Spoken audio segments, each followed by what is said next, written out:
Welcome to the Blessed Podcast. I'm your host, Dr. Raquel Tolson, and this podcast is here to help you to experience being blessed that transcends a mere hashtag. Okay, so we've been doing this for almost 2 years now. You guys already know that I believe that being blessed is a mindset.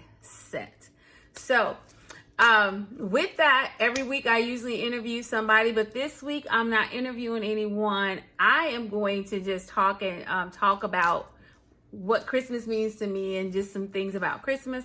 But I will have a short video from a guest who I wasn't able to interview, but she wanted to say a few things about Christmas. So my title for today is Give Love on Christmas Day. Before I get into it though, I'm broadcasting on WYTV7 Christian Broadcasters Network, a nonprofit radio broadcast with the mission to empower, encourage, and educate. If you have been enjoying Blessed this year, last year, if you want to see it continue, please donate at www.wytv7.org. Now, let's get into it. Now, we're still sponsored by Tolson's Publishing, and we have a new book, I Need a Christmas Angel. I am so excited about this book. Oh my gosh, because it's my first attempt at a Christmas romance, and I think I nailed it. Everybody that's read it so far, give it 5 stars. They love it. One of my friends called me. It's like, I didn't want to read a book. I said I was going to read a little bit. And then she said, before she knew it, she was on chapter 8 because she couldn't stop reading it. So then she just ended up reading the whole book in that day. It's a quick read. See, it's a little short novella. It's a quick read. It's a good holiday, feel-good story. So if you like Hallmark movies, Lifetime Christmas movies, and OWN and all those BET Christmas movies, you will like this book. And if you know someone who likes those things, get them a copy. And did you know you could get a Kindle copy? Like, it's the best $2.99 gift you could give somebody. You know, because 2020 has been rough on a lot of people. Everybody I don't know. Some people might not have a lot of money to buy a lot of gifts or spend a lot of money on gifts. But $2.99 to give somebody a Kindle, I think that's a great gift. So go to Amazon.com and get the book, I Need a Christmas Angel.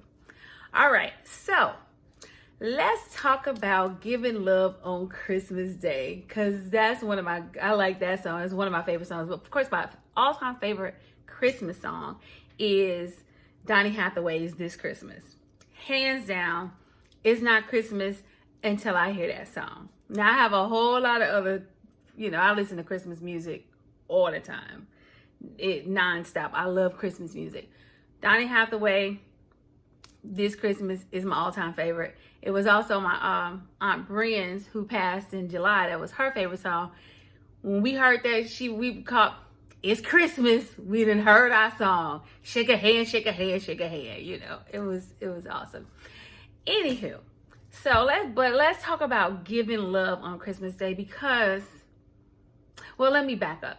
There is a saying, don't take Christ out of Christmas. When people would put the X, and people like, don't take Christ out of Christmas. And then, some people have a problem with all of the Santa Clauses and, buying gifts and all that stuff. They're like, Christmas is about Jesus and not about all that. I do believe Christmas is about Jesus, but Christmas is about all of that too. I'm sorry. I'm a Christian. I love God. Christmas is all about that too. And let me tell you why I say that. Because Christmas is about love. That's what Christmas is about. And we show our love the way God showed his love when he gave Jesus. We show our love by giving gifts. That's how I look at it. So when I'm got Santa Claus and giving gifts and listening to music and having cocoa and stuff, don't make me feel bad that ain't what Christmas is about. I'm going to say lies. No, I'm not going to co-sign any of that, what y'all talking about. I'm not going to co-sign that. Christmas is all that. I got a black Santa Claus on the top of my tree, on my tree topper. Let me see if I can show y'all. It's like, yeah, black Santa Claus on the top of my tree. Because, me and Christmas, Santa Claus. I love all of that. All of that. I'm in all of that. But let me go back. So when people talking about let's not take Christ out of Christmas, I want to say, because this year has really made me feel this way, we need to put Christ back in the Christian. Because why has Christian become synonymous with judgmental people? Jesus the Christ was not judgmental at all.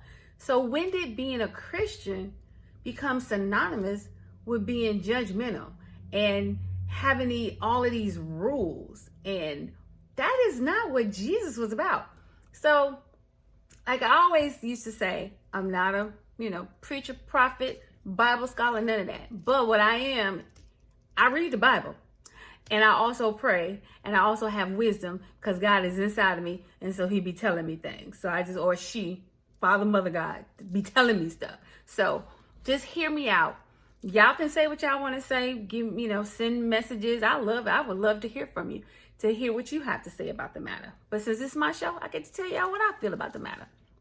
So let's just talk about Jesus of Nazareth for a minute. Okay, so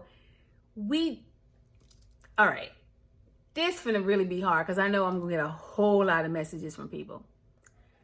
Jesus is not considered the Christ because he was born in a manger from a Virgin Mary, from a virgin. That's not why he's a Christ. So like when we really talk about Christmas is about Christ, not really. Not really. Let me explain. Let me see how I can explain this. So Jesus was born in Nazareth. Jesus, all that stuff, I believe all that stuff is true. How Jesus was born. I really believe all that stuff is true. I believe the angels came and told. I believe that whole Christmas story, and I think it's beautiful. I love it. Some people say it wasn't on December 25th when all that happened, but this is when we commemorate it. So I'm here for all of that. But Jesus did not really become the Christ because he was born in a manger. Jesus was the Christ because he was consciously aware of the God in him. He knew that he was God's son. He came to tell everybody he was the son of God. And he didn't really start doing that, right? He didn't start doing that until he was 30, right? But remember when he was a little boy, he went to the story and he went to the temple and he was like, they were like, why you leave? He's like, I got to be about my father's business. He knew even as a young child that God was his father, that he knew that he was the son of God. God was his father, and he had a consciousness he had the Christ consciousness in him. But the greatest thing about Jesus, and he was a master teacher because he knew that. And then he was telling everybody else that it was in them too. But what happened to that message? Because a lot of us only feel like there's one Jesus. Well, yeah, there was one Jesus of Nazareth. But there are a whole lot more Christ than that. Because we all have Christ consciousness in us. We just have to defer to it. We have to give up ourselves. We have to develop our Christ consciousness. We have to be devoted to our Christ consciousness. Y'all know what I'm talking about. It's not just me. Y'all know, you remember those little stories where it'd be like a devil on one side and an angel on the other side. But we have like Christ consciousness telling us, like, we inherently know what we should do. But we don't listen to it because we don't take time out to close off to everything else and just be centered on listening to what's inside. That's what meditation is about. That's why we meditate. We meditate so we can know, okay, yeah, I need to be centered. I need to hear from the God within me to know what to do.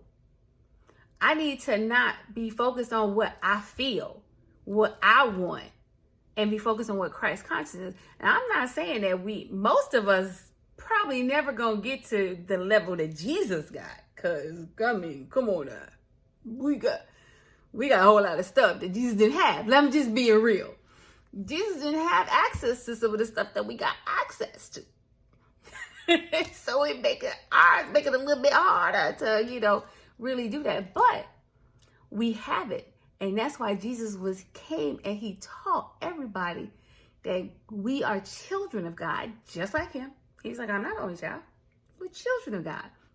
And if we get that Christ consciousness and develop it, we could be just like him.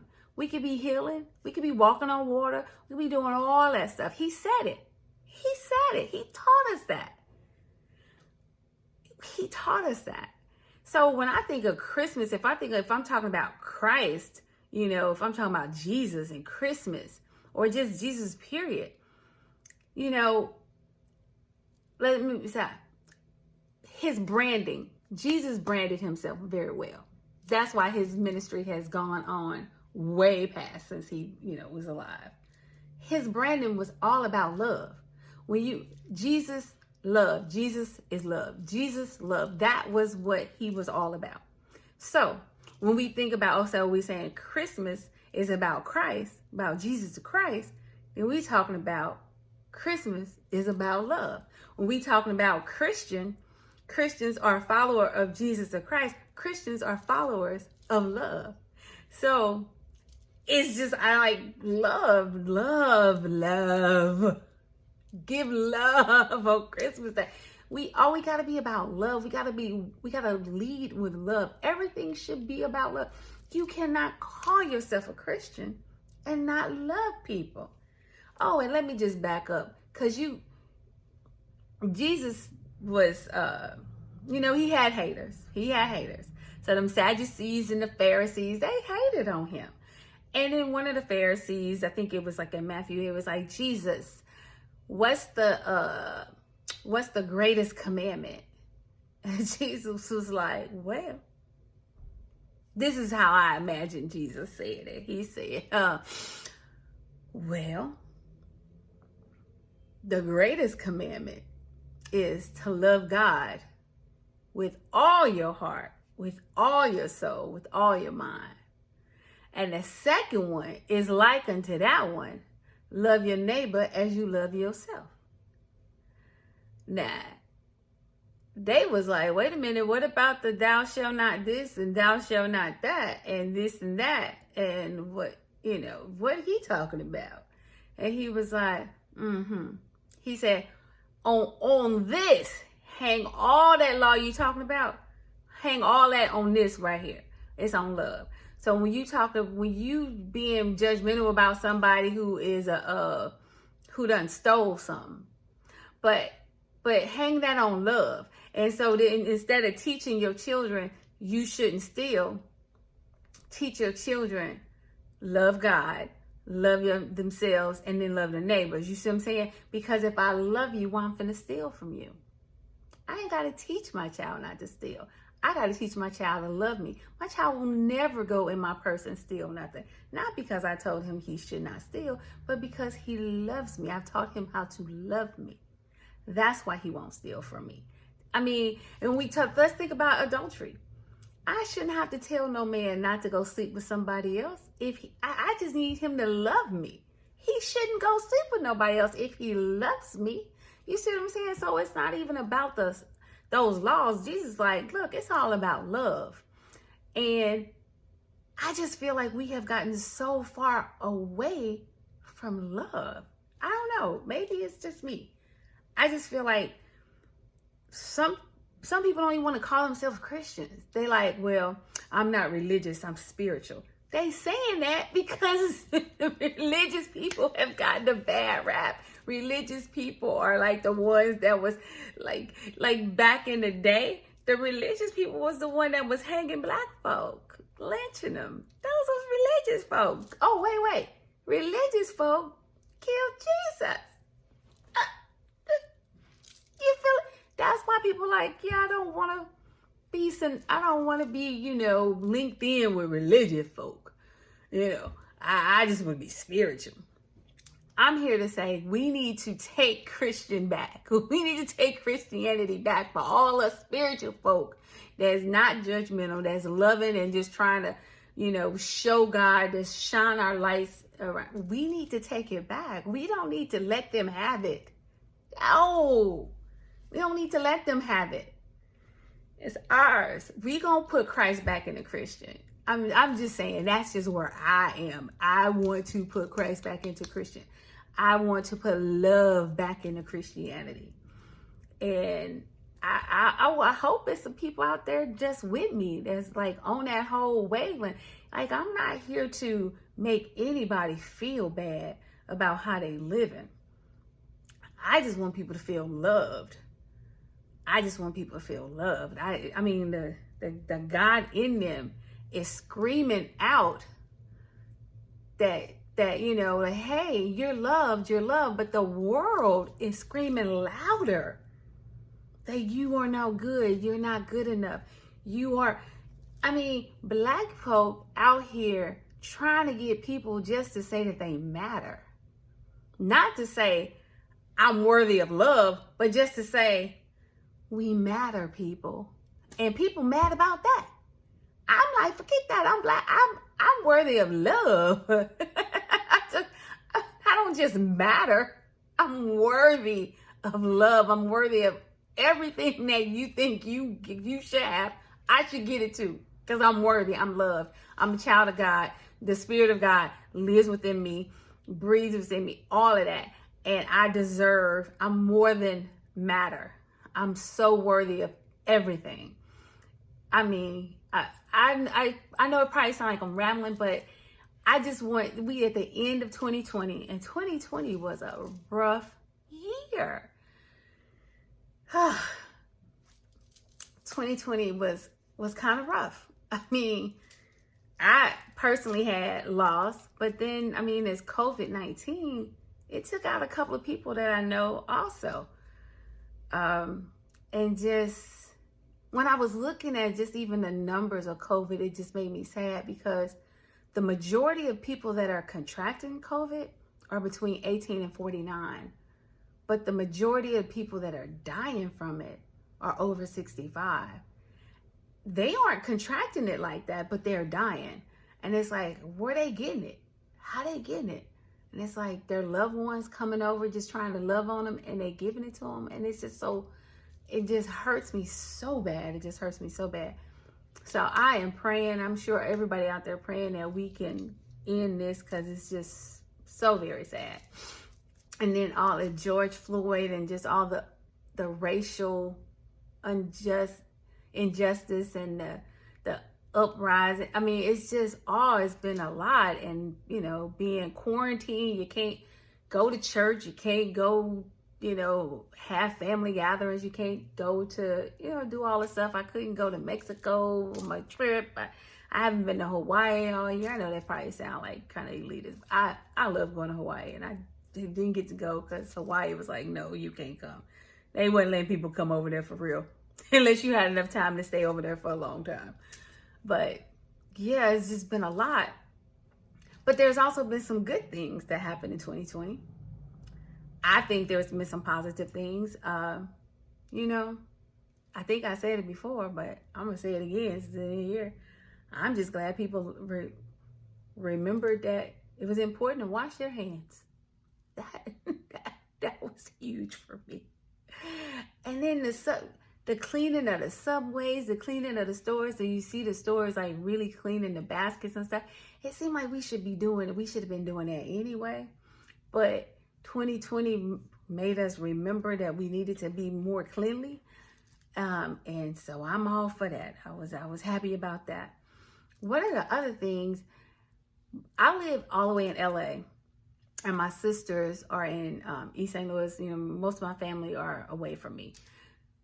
But because of COVID, we were at home more. And so we all decided that we would start having Sunday dinner together as a family on Zoom. I feel like I have gotten closer to my nephews and even my sisters. We just got so close because we spend every week. Sometimes they, you know, some of the nephews, they got stuff to do. They working or they just don't come home, but it's okay. Me and my sisters, we always there. And my dad and my stepmom, we're always there. but it has just been my niece, Ariel, she's always there with us. So we are always there. And then when the nephews, they come on when they can. And it's just been wonderful. And I felt like we've gotten like closer as a family. So 2020 did bring us closer. It brought us that. So, send me a message. What did 2020 do to make you, that something brought good to you? What did 2020 bring something good to you? Because everybody's like, let's cancel it. Let's get it over with. But what positive happened in 2020 for you? Send me a message. Let me know. I would love to know. And maybe it's something real good that we might need to talk about in 2021. Because I tell you what, D-Nice hit 2020 was amazing for D-Nice. He taught us all how to pivot and change, and he blew up. Like, what? I hope some people didn't even know who D-Nice was. I knew D-Nice because I'm from back in the day, the hip hop. I'm at the age where hip hop was my thing back in the day. But a lot of people didn't know D-Nice, but they know him now. Oprah, Michelle Obama, all of them was on his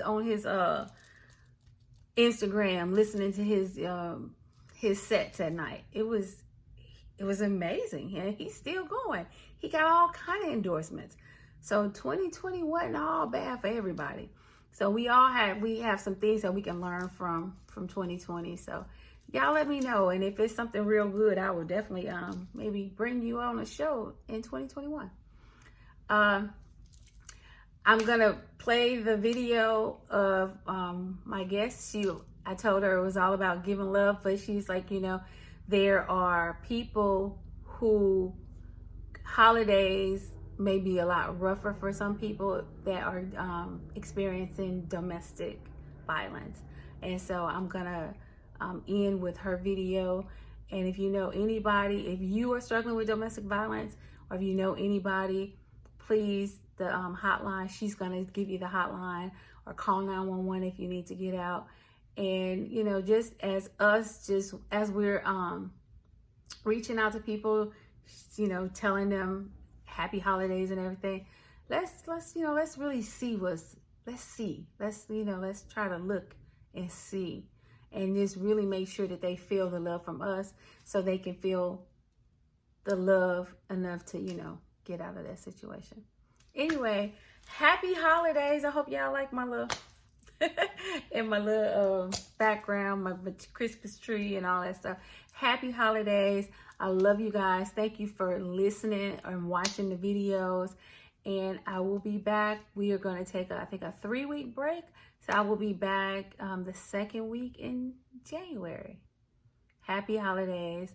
And remember, what God has done for others, He will do the same thing for you. Be blessed.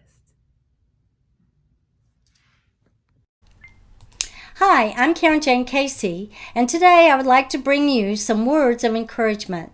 For many of us, Christmas comes with hope, love, and promise. We anticipate good food, the love of family in our home. We're excited about gifts that we will be exchanging with others, and each of us in our own way, we express thankfulness to the Lord for all that we have and for all that He has done for us. Christians all over the world remember and celebrate the birth of Jesus Christ. Unfortunately, some people among us do not have hopes and dreams for a happy and peaceful Christmas holiday. They may be suffering, even within their home, because they are stuck with an intimate partner who is violent or aggressive towards them. Statistics tell us the magnitude of this problem. According to the National Coalition Against Domestic Violence, more than 10 million adults in the United States experience domestic violence annually.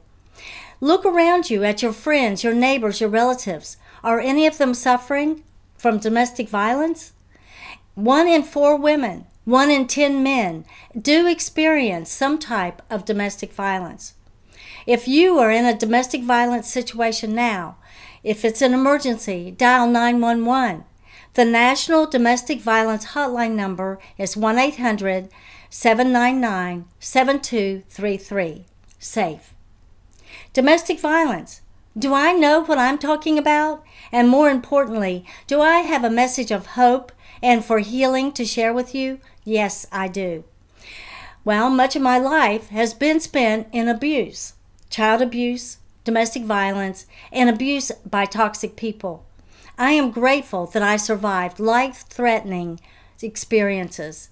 And as I traveled my journey, I came to realize that through even my most dark and terrible times, there is ultimately light. In that, I'm motivated to share, to bring you encouragement. Although there were times when I felt very alone, I was not. The Lord was with me. How do I know it? Because I've survived it. I'm alive to tell it. He wants to be there for you. It was because of what I learned through the hard times that I was enabled to give you the recipe for overcoming, and it literally can be applied to any challenge in life. Recipe to overcome. We discussed this and the 5 ingredients in depth in my latest release, A New Song Rises Up. The first ingredient, of course, is to turn to God. And this is my testimony. I was close to death in the pit of despair, but God heard my desperate cry. Now within me, I have a new song to sing, that of praise to Almighty God. If He scooped me up, He will do it for you.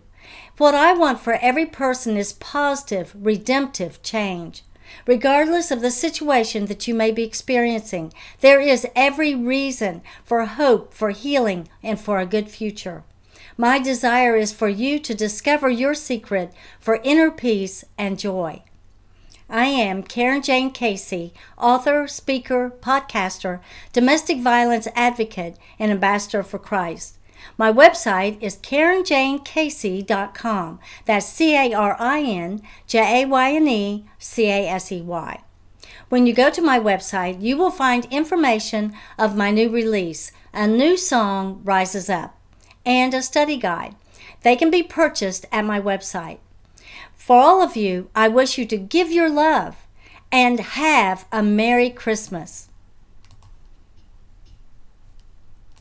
I need a Christmas angel to push the loneliness away. I need a Christmas angel to bring the love my way. I need a Christmas angel to point me in the right way. I need a Christmas angel.